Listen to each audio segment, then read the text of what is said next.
So today, now we would like to present another keynote speaker of this conference. And I would like to introduce Yves Zimmermann, who is the project manager at the Department of Ecological and Economic Transformation of the Eurometropolis of Strasbourg in France. He joined the Eurometropolis at Strasbourg in 2008, where he structured a participatory democracy of proximity and set up a Council of Social and Solidary Economy. Please welcome Yves Zimmermann.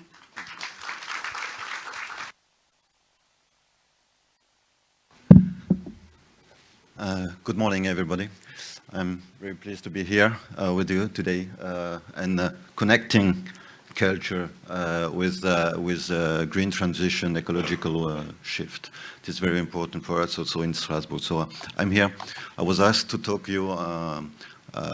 What is it worth to apply to be a green capital? You know, green capital are it's an award set by the European Commission, and each year one city is nominated as a green capital, so to what have been done already and the way they are going to deal with in the future and the perspectives they're setting, and to be a role model for other cities. So this year is Grenoble, the city of France, Green Capital 2022, and next year will be Tallinn, 2023. So it's a great opportunity for me to explain we are not green capital. We were finalists in 2018. So I would like to explain that for us it was worthy to apply for green capital. I will explain why. But it depends on each city to make it really a success. So I'll explain first our journey for being a greener city. You know, first of all, we began transitioning 30 years ago. And it was because the cathedral, you see here the medieval part of the city with the cathedral, the highest buildings of the European Christian part until end of 19th century. So this building was labelized with the part of the city by UNESCO as the World Heritage. And this was already a label, UNESCO label. This was the first push to do a better, healthier city. We, the mayor this time, were aware that the cathedral you see here was fully black of pollution, black of car traffic probably, and so they think about what about our lungs? Probably our lungs are, as well as this cathedral, black and polluted by inside. So this was really a question. And after, in 1989, there were a local election, and the fight for the election was for the solution against this. And there were two solutions on the table: building a metro underground or a tram on the ground. So, and the tram won. The tram solution won. So this was the first period of our transitioning through the question of mobility. This question, even though the tram solution won the election, the citizens remains to be convinced by the solution. So this was the first communication done to explain what are the positive outcomes of a tram solution. You can see on the right a tram with 200 people inside of it. This tram can replace 3 buses, and on the right hand side, sorry, left, yeah, here, 200 cars. So this was a very positive communication to explain. So you will avoid 200 cars polluting the city center or buses, and you will gain also a lot of public spaces in the middle of your streets, in the middle of the city. So this was very important for mobility and for people's health. So now this is, here you can see the main central place of Strasbourg, which is called Place Kléber. And you can see the positive impact of the tram solution is to have safe public spaces, open public spaces, through mobility. A lot of people were against tram because a lot of shopkeepers were against, because they've said, we want people to come to our shop for buying things, and that was and we need parking places. So afterwards,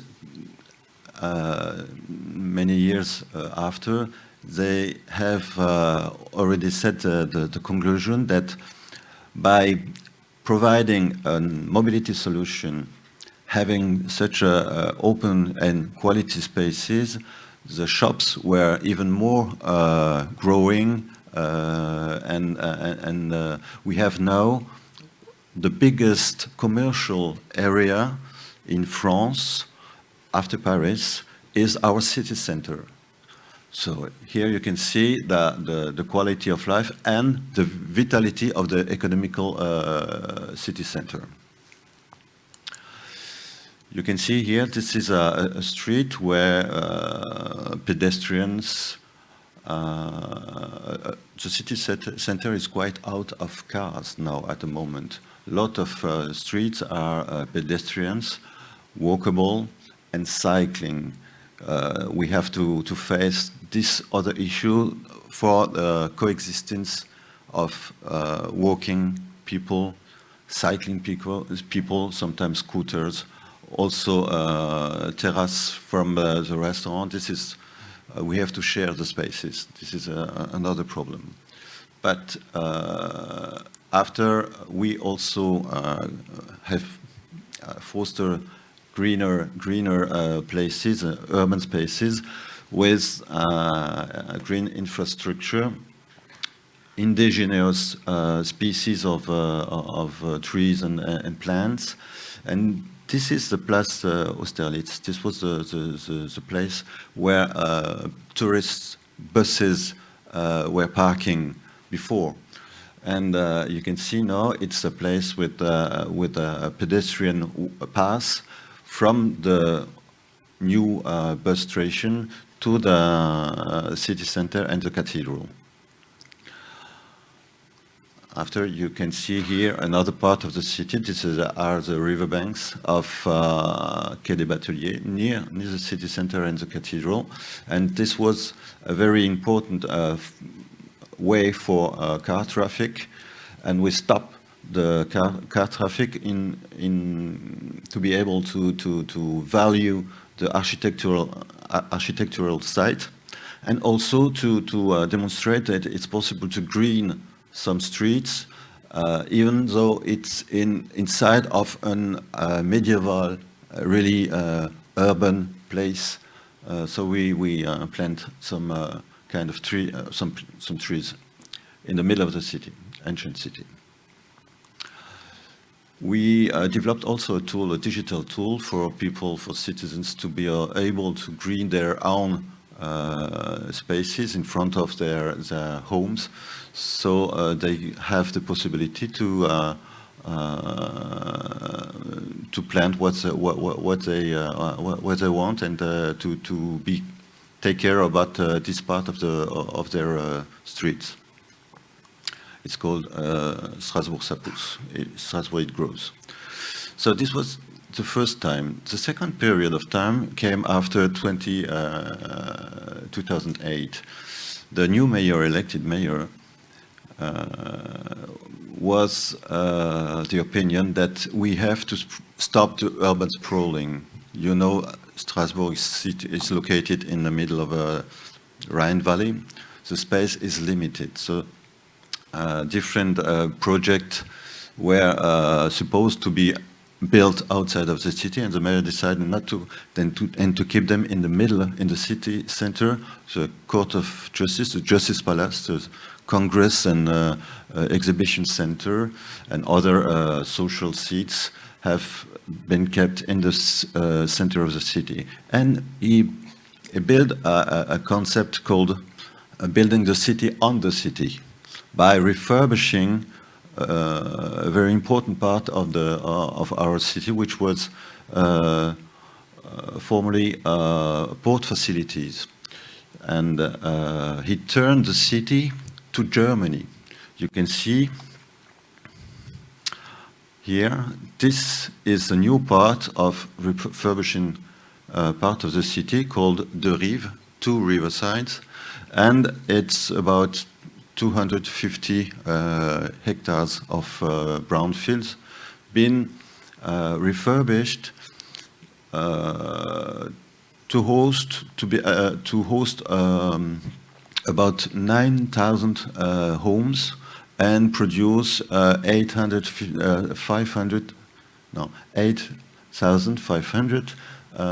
jobs are also were supposed to be positioned here in this area here, the Rive.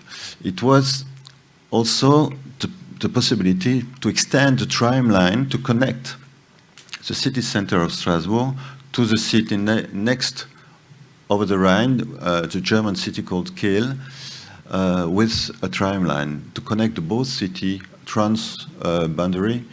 This was a symbol, but also a really huge new concept by building first a tram line extension, and after on the different tram station, such bubble of urbanization structured by the tram line. So you can see here, this part here of is called Terrain Starlet.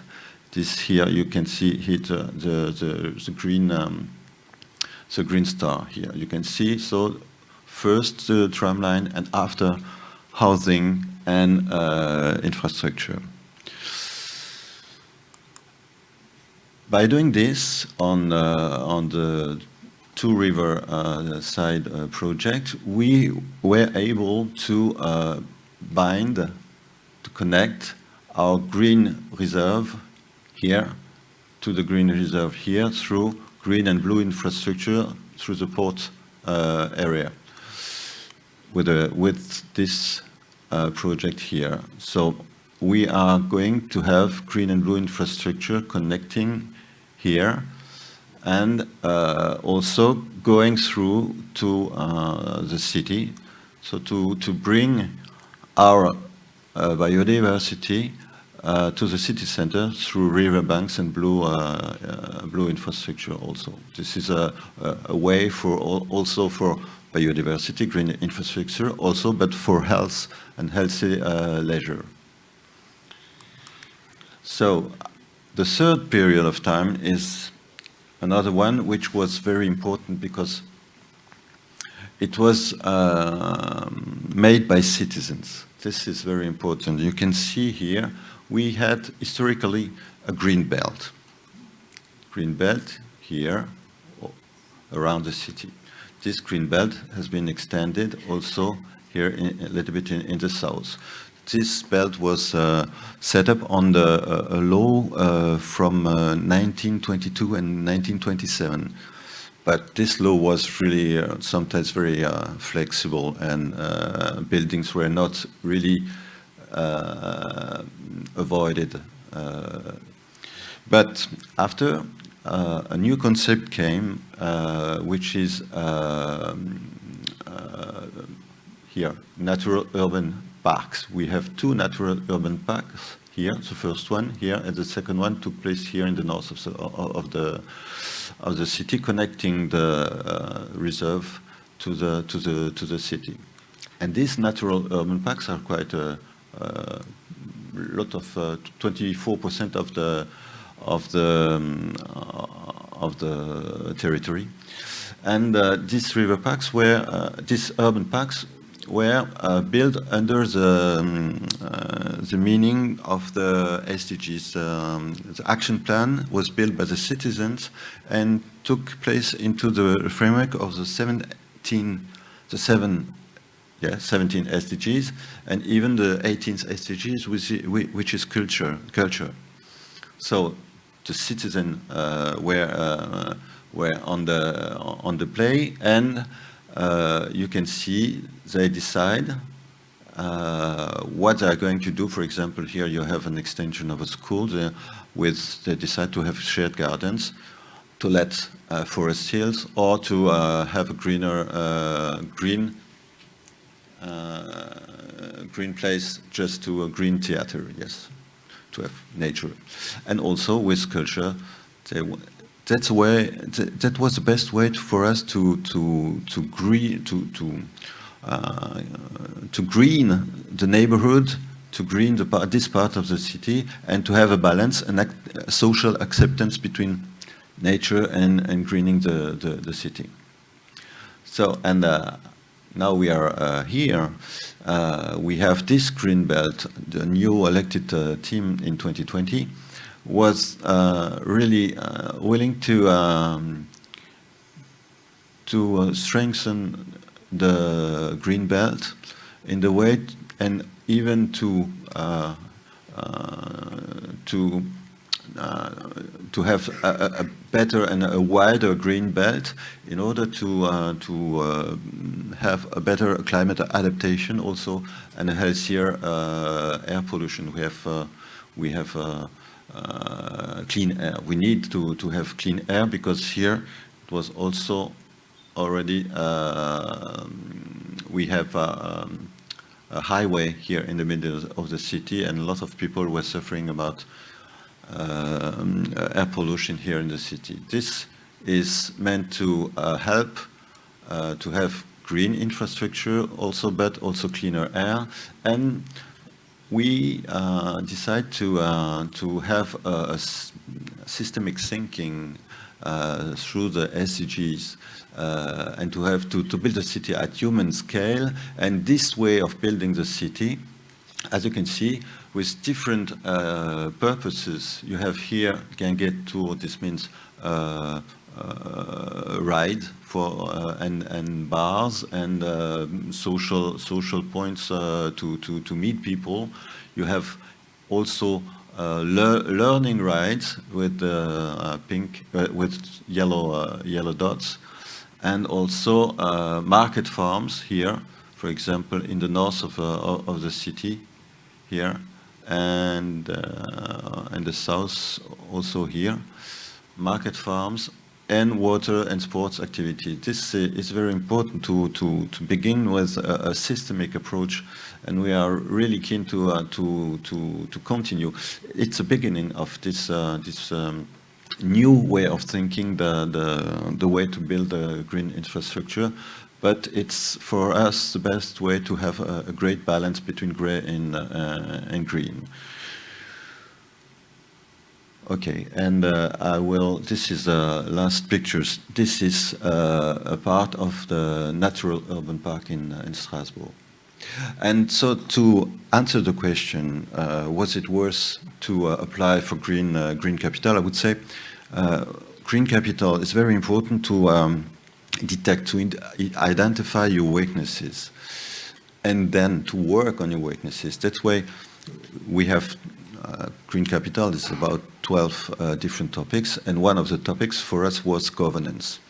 And governance, we were not really articulating the different policies between themselves, each other. So governance for us was a very, very important thing to do. And through this method of localizing SDGs, we experiment different methods with stakeholders, with citizens, and I think this could be working for a better infrastructure, better balance between grey and green, but also for going for more sobriety. When you work at human scale, you are not so much keen to have big infrastructure. You have just what the people need. So that's very important. Okay, thank you.